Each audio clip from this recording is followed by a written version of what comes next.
Bonjour, bienvenue à vous tous sur cette nouvelle chaîne YouTube qui parle essentiellement de naturopathie. Donc la naturopathie aussi bien au niveau de la micronutrition, de la phytothérapie et tous ces piliers qui sont vraiment tous plus intéressants les uns que les autres. Donc aujourd'hui dans cette première vidéo, nous allons parler de comment développer son immunité pour faire face au coronavirus.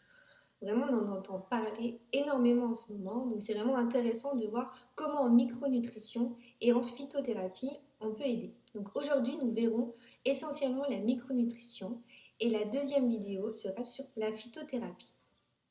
Alors, qu'est-ce qu'un virus? Parce que c'est vrai, on ne sait pas vraiment comment se développe un virus, ce dont il a besoin. Donc on va essayer de faire le point assez rapidement. Donc un virus, c'est un peu une particule infectieuse.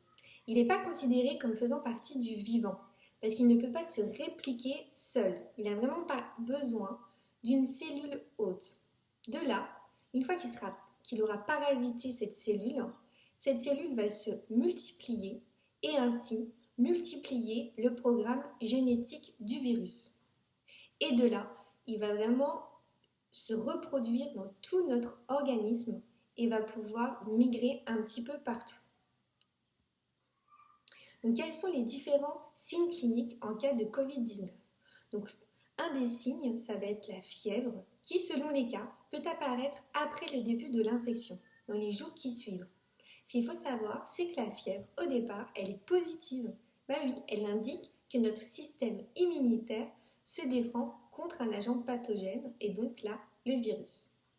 Ensuite, il y a la toux. Ici, c'est une toux qui est plus souvent sèche. Il y a aussi l'essoufflement, qui est là le signe que le Covid est en train de migrer au niveau des poumons. Et enfin, 10% des patients ont des troubles intestinaux, tout en sachant que ces 4 signes cliniques sont les 4 majeurs, mais il y en a bien d'autres, bien sûr. Alors, nous allons voir, vraiment, on entre dans le cœur du sujet, comment en micronutrition, nous pouvons combattre ou aider notre système immunitaire pour combattre les virus. Donc déjà, ce qui est important, c'est d'avoir un bon équilibre entre les oméga 3 et les oméga 6, ce qu'on appelle les lipides, et là, des bons gras. Ces bons gras sont nécessaires à l'équilibre cellulaire. Vraiment, ça maintient une harmonie. Parmi toutes leurs fonctions, celle qui nous intéresse vraiment le plus, c'est celle où elle aide notre système immunitaire, voir ce qu'elle apporte. Donc oméga 6, oméga 3 aident un petit peu nos guerriers lors d'une bataille. Donc les oméga 6, eux, vont vraiment agir comme des canons, vraiment comme des gros canons. Mais un gros canon, ça fait des dégâts. Donc ça crée une grosse inflammation vraiment tout autour de là où le missile a explosé. Par exemple, lors du Covid, ça peut créer un encombrement des poumons. Donc c'est vraiment, là, il n'y a pas une modulation de l'inflammation. Par contre, ce qui est intéressant, c'est qu'avec les oméga 3, qui là vont être un petit peu considérés plus comme des petits pistolets, ils vont vraiment mieux viser, ils vont cibler leur attaque. Il y aura une inflammation moins importante, mais avec des dégâts plus ciblés et qui agiront beaucoup mieux. Donc, où trouver nos oméga 3? Parce qu'en fait, les oméga 6, on en mange constamment. On en mange énormément dans notre alimentation. Donc, ce qu'on recherche, nous, c'est vraiment les oméga 3. Alors, les oméga 3, on les trouve dans les poissons gras et les petits poissons, comme les sardines, les maquereaux et d'autres. Il y a aussi les huiles riches en oméga 3. Vous pouvez trouver le chanvre, le colza, le lin et bien d'autres. Ce qui est important, c'est vraiment de prendre des huiles bio et de première pression à froid. La qualité joue énormément. Ce qui est important en micronutrition, c'est l'apport optimum en zinc. Ce nutriment est vraiment le nutriment numéro 1 au niveau du système immunitaire antiviral. Il bloque la réplication du virus. Donc là, c'est vraiment très intéressant. Il induit aussi l'apoptose des cellules infectées, donc la mort de ces cellules. Donc comme ça, il n'y a pas de multiplication et de développement. Par contre, la population française est très souvent carencée dans ce minéraux. Donc c'est vraiment important ou d'en manger en quantité suffisante dans les huîtres, le germe de blé, ou bien ne pas hésiter à se complémenter pendant cette période. Il y a aussi le sélénium qui est important. Le sélénium induit la synthèse du glutathion peroxydase. Alors là, un mot un petit peu compliqué que tout le monde ne connaît pas. C'est un des plus puissants antioxydants de notre organisme, donc vraiment très intéressant. Si on peut le comparer, faire une métaphore, on peut le comparer à un camion de pompiers. Là, il va moduler le feu de notre inflammation et c'est pas mal. Concernant le sélénium, vous pouvez le trouver facilement dans les noix du Brésil. Vous pouvez en manger 2-3 par jour, c'est déjà très bien parce qu'à forte dose, cet antioxydant va devenir pro-oxydant, donc délétère pour notre organisme. Ce qui est intéressant aussi, c'est la vitamine D. Elle aide à défendre notre barrière intestinale. Donc la barrière intestinale, c'est vraiment une barrière pour ne pas que les agents pathogènes, virus, bactéries, entrent dans notre organisme, dans notre sang. Donc là, la barrière est vraiment très importante. La vitamine D aide aussi. Et au niveau de l'inflammation, elle modère cette inflammation. Donc toujours un peu comme les oméga 3, elle permet d'avoir une réponse moins inflammatoire, pro-inflammatoire qui casse tout.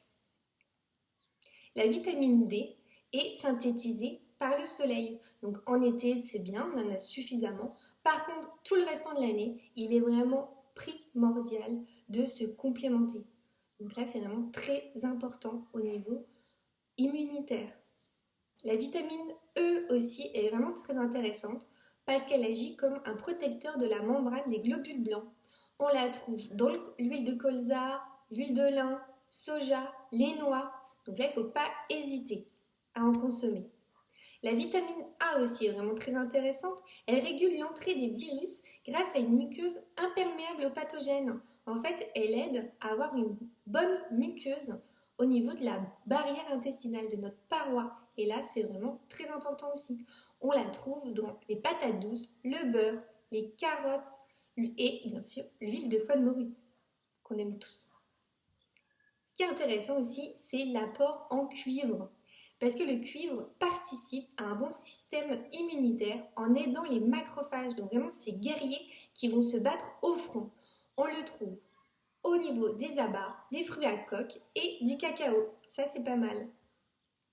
Ce qui est important aussi pour avoir une bonne immunité antivirale, c'est de lutter contre l'hyperperméabilité intestinale. Donc là, ce serait des trous dans notre paroi et donc les virus, les pathogènes, les bactéries, tout peut passer dans notre torrent sanguin. Et là, ça va créer une catastrophe, ça va vraiment créer une inflammation.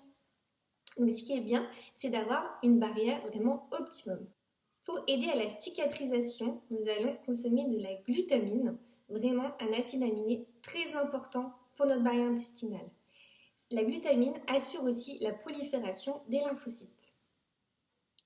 Donc il est vraiment très important aussi d'aider son microbiote. Alors, aider son microbiote, c'est aider son système immunitaire. Bah oui, parce que 70% de l'immunité est fait dans nos intestins, dans notre flore intestinale. C'est vraiment le berceau. Donc c'est très important aussi. Alors, pour aider son microbiote, on consomme des probiotiques et des prébiotiques. Donc là, les prébiotiques, c'est dans notre alimentation. Des légumes bio de préférence, de la chicorée.